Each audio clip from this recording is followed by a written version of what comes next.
Stardisignaal on antud. Alanud on võistluse esimene etapp, mis kuulub selle ala juurde, Eesti ujumise juurde. Ära tuleb juua pool liitrit viina. Stiilipunkte siin koguda ei ole vaja. Tähtis on tempo ja ennekõike muidugi mahud ja veel kord mahud. Ott, muide, kui huvitav fakt, väljaspool seda kuninglikku ala Eesti ujumist on tegu täiskarsklasega. Ütlesin küll, et stiilipunktid siin ei loe, aga soliidsust säilitades ka sellel raskel hetkel näete Märti.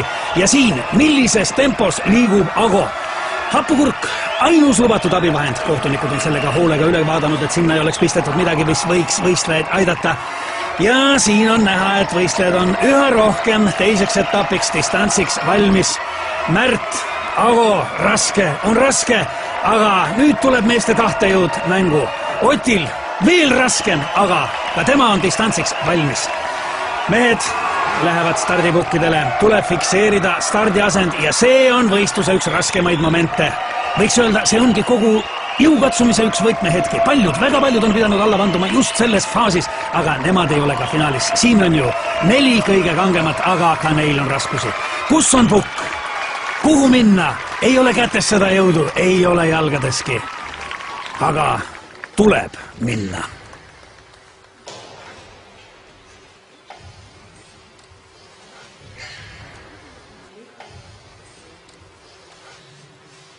Kas nüüd on kõik kohtunikule meelepärane? Kas võistlejad on stardiasendi kätte saanud? Jah!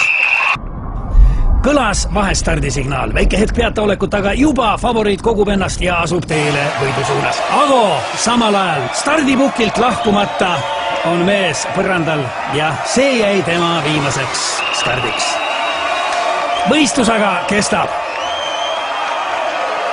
Märt kokkupuutel veega uppus tema, võib-olla isegi enne. Indrek, suurmeister on startinud väga võimsalt, tõsi küll, suund ei ole päris see, mis ta olema peaks, aga see ei kahanda tema soorituse väärtust, soorituses ära. Taamal on näha, et üllatuslikult on rajal veel Ott Tartust, kes ujub koera, aga kuidas? Samal ajal publik elab kaasa ja mida me näeme? Indrekul on ilmselgeid raskusi ja ruudulik kohtuniku käes näitab võistluse enneaegset lõppu. Ott on võitnud, on uus meister puhtalt sellega, et pidas lõpuni vastu. Rahvas on hullumas, ei ole kedagi, keda see draama ei jätaks ükskõikseks. Milline üllatus, millised emotsioonid.